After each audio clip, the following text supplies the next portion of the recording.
በስመ አብ ወወልድ ወመንፈስ ቅዱስ አሐዱ አምላክ። በስመ አብ ወወልድ ወመንፈስ ቅዱስ አሐዱ አምላክ። በስመ አብ ወወልድ ወመንፈስ ቅዱስ አሐዱ አምላክ አሜን። ገድለ አቡነ ሰይፈ ሚካኤል ዘወርኃ ጥር። አንድ አምላክ በሚሆን በአብ በወልድ በመንፈስ ቅዱስ አምነን በጥር ወር የሚነበብ የሚጸለይ የአቡነ ሰይፈ ሚካኤል የምስክርነቱ ገድል ይህ ነው። ወደ ክቡር የሆነ የአባታችን ሰይፈ ሚካኤል ጸሎትና በረከቱ ሁላችን ደቂቀ ማህበርና ከሁላችን ህዝበ ክርስቲያን ከሀገራችን ኢትዮጵያ ቅዱስ ቤተክርስቲያናችን ከቤተሰቦቻችን ዳንበሯን ከሚጠበቁ ሰራዊቶቿ ከማህበርተኞች ይህንን ገድል ከሚሰሙት ጋር ከነ ቤተሰቦቻችን ጋር ለዘላለም ጸንቶ ይኑር አሜን። ከዚህ በኋላ እንዲህ ሆነ። በአንሰባ ምድር ያሉትን ምዕመናን የጎበኛቸው ዘንድ በኤርትራ በስተምዕራብ በኩል በውስጧ ያሉትን ሀገሮች ሁሉ የሃይማኖት ቃልን ያስተምር ዘንድ አባታችን ሰይፈ ሚካኤል በገዳመ ወገሪቆ ሳለ ከእግዚአብሔር ዘንድ ወደ አባታችን ቃል መጣ። ከዚህ በኋላ ከዚህ ተነስቶ ሄደ። ወደ ደቂ ሽሃይም ደርሶ ልጆቹ ምዕመናንን ጎበኛቸው፣ የሃይማኖትንም ቃል አስተማራቸው።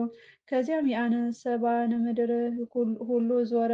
የእግዚአብሔርን ቃል እያስተማረ መልካም ዘርእ ወደ ተባለች የትውልድ ሀገሩ ደረሰ። የሀገሩን ሰዎች ሁሉ እጅ ነሳቸው፣ የሃይማኖት ቃልንም አስተማራቸው። ከዚህ በኋላ ከዚህ አልፎ ወንጌልን እየሰበከና የሃይማኖትን ቃል እያስተማረ የመትሃትን ምድር ሁሉ ዞረ። የእግዚአብሔርን ፈቃድ ሳላ ወደምትባል ደብረ ደረሰ። በዚያም የደብሩን ጥቂት ቅዱሳንን አገኘ። በአንድነትም ጸሎትን አሳረጉ። ባዩትም ጊዜ አወቁት። እርሱንም ለመቀበል ተሽቀዳደሙ። የአማልክት አምላክ የተመሰገነበት የከበረና የተመረጠ አባታችን ሰይፈ ሚካኤል በመምጣቱ በእነርሱ ዘንድ ደስታ ሆነ። እነርሱም አባታችን ሆይ ወደ እኛ መምጣት መልካም ነው። አንተ ከሰማይ በታች የምታበራ ፀሐይ ነህና የእግዚአብሔር ቅዱስ ሆይ ባርከን አሉት። የተመረጠ አባታችን ሰይፈ ሚካኤልም አባቶቼ ሆይ እንዲህ አትበሉ፣ እኔ የእግራችሁ እጣቢ እንኳን ያህል የማልሆነው አመድና መሬት ነኝና ምንድን ነኝ አላቸው። አባታችንም እንደ ጌታው በልቡ ትሑት ነውና እንዲህ ብሏቸው ከዚህ በኋላ የቅዱስ ገብርኤል ቤተ ክርስቲያን ውስጥ ገባ። ዳግመኛ ወደ እመቤታችን ቅድስት ድንግል ማርያም ቤተ ክርስቲያን ውስጥ ገብቶ በዚያ ተሳለመና ስግደትንና ጸሎትን አደረገ። ከዚህ በኋላ በውስጧ ገብቶ ከመንገዱ ድካም ጥቂት አረፈ። እግሩንም አጠቡት። የእግሩንም እጣቢ ለሕሙማን ፈውስ መድኃኒት ይሆን ዘንድ አስቀመጡት። እንደ ብርሃናት ዓለም ቅዱስ ጴጥሮስና ጳውሎስ ከፈጣሪው ዘንድ ሀብተ ፈውስ መድኃኒት ተሰጥቶታልና።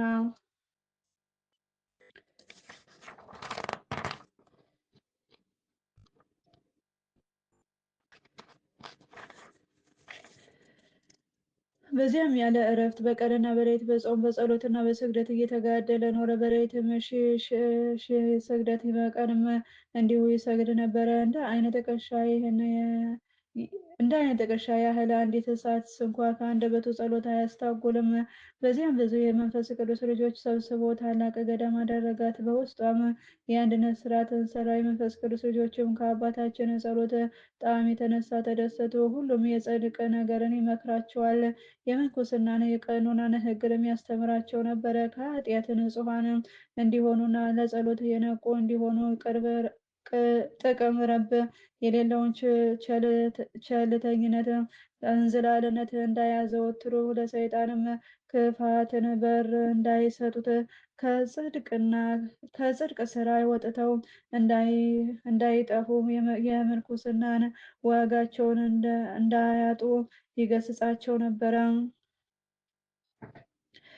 ቸልተኝነትና ስንፍናን ከመንኩስና ስርዓት ጋር አይስማሙምና። ዳግመኛ ወርቅን ገንዘብን እንዳይወዱ ለኃላፊው ዓለም ስራ እንዳይገዙና ከምናኔ ሕግ እንዳይወጡ ይገስጻቸው ይመክራቸዋል።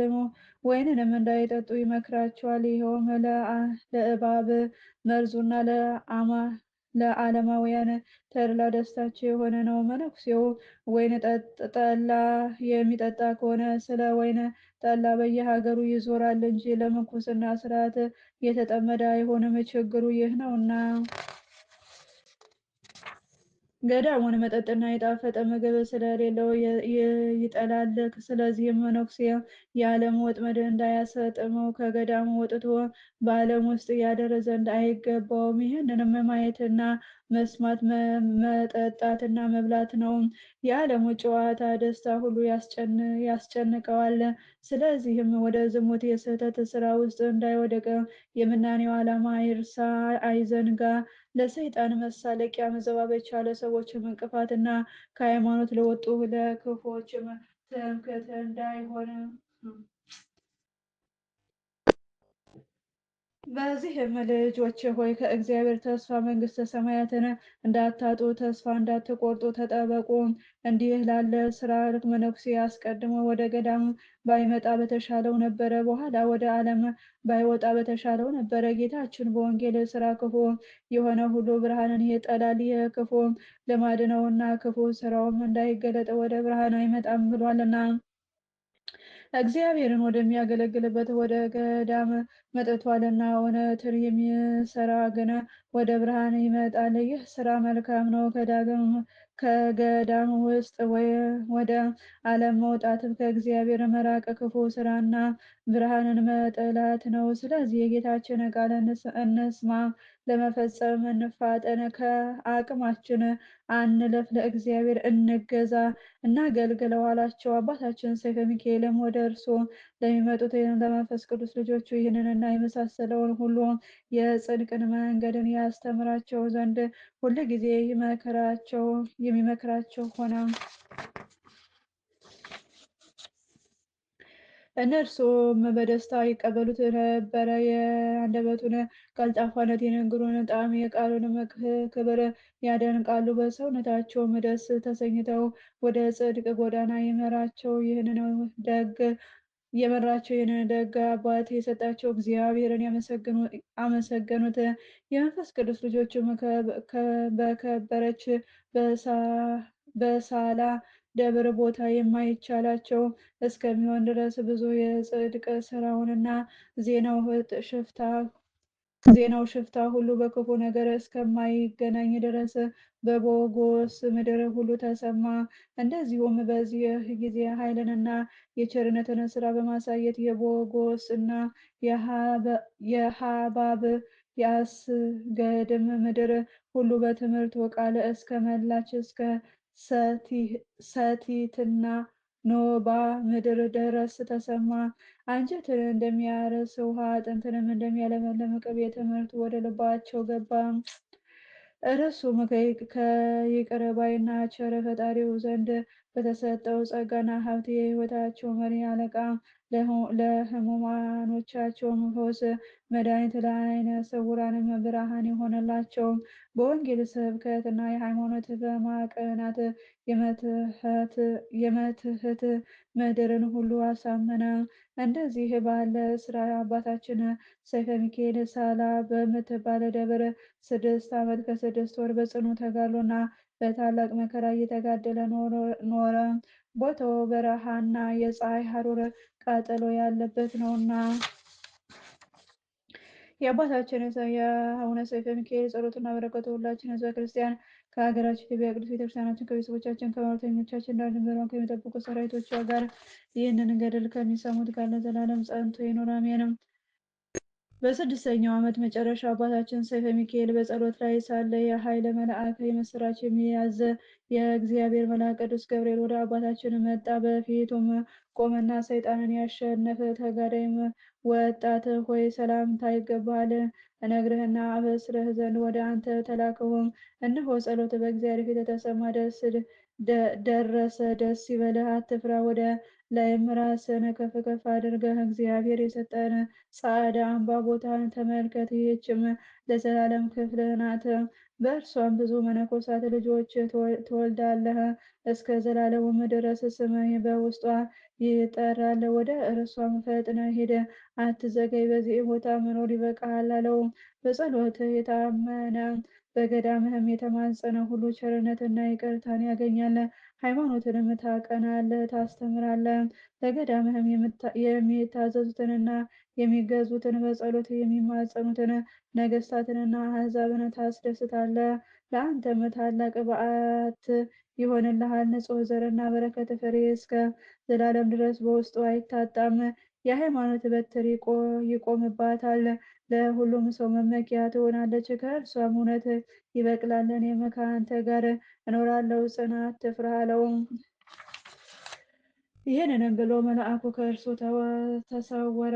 አባታችን ይህንን ቃል ከመልአኩ በሰማ ጊዜ በነፍሱ ፈጽሞ ደስ ተሰኘ። ራሱን ከፍ አድርጎ በሥላሴ ሐሳብ ያለች የታወቀች ቦታውን ተመለከተ። ይህችውም ቦታ በጨለማ ውስጥ የምታበራ የቅዱሳን ምስጋናቸው ማረፊያና የስማቸው ማደሪያ ናት። የሰማይ መሰላልን የምትመስል ውቤቷ እንደ ደብረ ታቦር የምታምር ለማረፊያ ቦታ የሰጠውን የተመሰገነ እግዚአብሔርን አመሰገነው። ከዚህ በኋላ በማግስቱ ተነሳ። በጠዋትም ሁሉንም መነኮሳት እጅ ነሳቸው። ተስማማቸውም ፍጹማን የሆኑ ዘንድም ብዙ መከራቸው። ሁሉም መነኮሳት ልጆቹ ሰምተው ደነገጡ፣ ታወኩም። እንዲህም አሉት፣ አባታችን ሆይ ወዴት ትሄዳለህ? ለማንስ ትተወናለህ? የሚያረጋጋ የሚያጽናና እንደ አንተ ያለ አባትስ በወዴት እናገኛለን? አሉት። ይህንንና የመሳሰለውን ብለውም በፊቱ አለቀሱ። ደግ ጠባቂያችን ነውና ከእነርሱ ስለመለየቱም አለቀሱ። ያን ጊዜ አባታችን ከእነርሱ ጋር አለቀሰ፣ ልቡ ታወከበት። እንዲህም አላቸው፣ ወንድሞቼ ሆይ ተውኝ፣ ልቤን አትስበሩብኝ አላቸው። መልአኩ የነገረውንና የሆነውን ሁሉ ነገራቸው። ያን ጊዜም ተውት፣ በሰላም ሸኙት። አባታችን ባረካቸው። እርሱን ከሚከተሉት ሰዎች ጋር መንገዱን ሄደ። ወደ ታላቋ ደብረ ዝክልኤ አደርዴም ደረሰ። በዚያም አደሩ።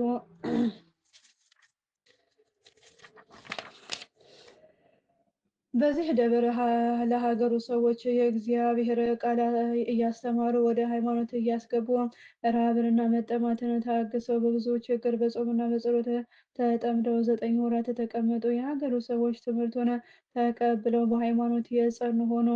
ከዚህም ተነስቶ ለጻዕዳ አምባ ዳግም ገዳም መሸጋገሪያ ወደሆነች ወደ ከባቦ ደብር ደረሰ። በዚህም በጾምና በጸሎት ተጠምዶ በብዙ ችግር ለእግዚአብሔር እየተገዛ ከሚቃረኑት ሰይጣናት ጋር ብዙ ስቃዮችን እየተቀበለ ኖረ። ሰይጣናትም በተለያየ ሁኔታ አንድ ጊዜ እንደ አንበሶች፣ አንድ ጊዜ እንደ እባቦች፣ ሌላ ጊዜም እንደ ጊንጦች በመምሰል ወደ ልብሱም ውስጥ ገብተው ያስቸግሩት ነበረ። እርሱ ግን በመንፈስ ቅዱስ ኃይል ድል ያደርጋቸው ነበረ። አባታችን ሰይፈ ሚካኤል እስከ ሰማይ እንደ አምድ የተተከለ ብርሃንን ሁልጊዜ በሌሊት የሚመለከት ሆነ። ቀን ግን ይሰወራል። ወደ ገዳሙም መንገዱን ይመራው ዘንድ ወደ እግዚአብሔር ይለምናል፣ ይማልድ ነበረ። ነገር ግን ጊዜው ለመሄድ አልደረሰም ነበረ። ከዚህ በኋላ በደብረ ከባቡ ትንሽ ቤተክርስቲያን ሰሩ። የአንድነት ማህበርንም መሰረቱ። የአባታችን ሰይፈ ሚካኤል ጸሎቱና በረከቱ ሁላችን ህዝበ ክርስቲያን በሀገራችን ኢትዮጵያ ቅዱስ ቤተክርስቲያናችን ቤተሰቦቻችን ማህበርተኞቻችን ዳር ድንበሯን በሚጠብቁ ሰራዊቶቿን በማህበርተኞች ከነ ቤተሰቦቻችን ጋር ፍኖተ ቅዱሳን ደብረ ምሕረት የምሕረት ደጃፍ ማህበር የሰበሰቡ መናንን ይህንን ገድል የሚሰሙትን በሙሉ በጸሎት አስቢኝ አትርሽኝ ያሉኝን የጻፏቸውን ያልጻፏቸውን በሙሉ ጋር ለዘላለም ጸንቶ ይኑር አሜን። አቤቱ አምላከ አቡነ ሰይፈ ሚካኤል ሆይ ማረን፣ ይቅር በለን። አቤቱ አምላከ አቡነ ሰይፈ ሚካኤል ሆይ ዘንልን እንራራለን። አቤቱ አምላከ ሰይፈ ሚካኤል ሆይ ይቅር በለን። አሜን። ቀለም ባጎደፋን ጥዋፈ መላእክት ጽዋ ኪሮ ወላይት አምላክ ትሙላልኝ ቸር መድኃኔዓለም ማረኝ፣ ይቅር በለኝ። አምላከ አቡነ ሰይፈ ሚካኤል በቁጣ ክሰፍ የምሕረት ዓይኖች ይመልከተኝ። አሜን። አባታችን ሆይ ሰማያት የምትኖር ስምህ ይቀደስ፣ መንግስትህ ትምጣ፣ ፈቃድህ በሰማይ እንደሆነች እንዲሁም በምድር ትሁን። የዕለት ምግባችንን ስጠን ዛሬ፣ በደላችንን ይቅር በለን እኛን የበደሉንን ይቅር እንደምንል። አቤቱ ወደ ፈተና አታግባን፣ አቤቱ ወደ ፈተና አታግባን፣ አቤቱ ወደ ፈተና አታግባን፣ ከክፉ ሁሉ አድነን እንጂ መንግስት ያንተ ናትና፣ ኃይል፣ ክብር፣ ምስጋና ለዘላለሙ አሜን። እመቤታችን ቅድስት ድንግል ማርያም ሆይ ለምስጋና ሰላምታ ሰላም እንልሻለን። በሀሳብሽ ድንግል ነሽ፣ በሥጋሽም ድንግል ነሽ። አሸናፊ የሆንሽ እግዚአብሔር እናት ሆይ ሰላምታ ላንቺ ይገባሻል። ከሴቶች ሁሉ ተለይተሽ አንቺ ብሩክት ነሽ፣ የማኅፀንሽም ፍሬ ኢየሱስ ክርስቶስ ብሩክ ነው። ጸጋን የተመላሽ ቅድስት ሆይ ደስ ይበልሽ፣ ልዑል እግዚአብሔር ከአንቺ ጋር ነውና ከተወደደው ልጅሽ ከጌታችን ከመድኃኒታችን ከኢየሱስ ክርስቶስ ዘንድ ይቅርታና ምሕረትን ለምኝልን ኃጢአታችን ይቅር ይለን ይምረን ዘንድ ለዘላለሙ አሜን።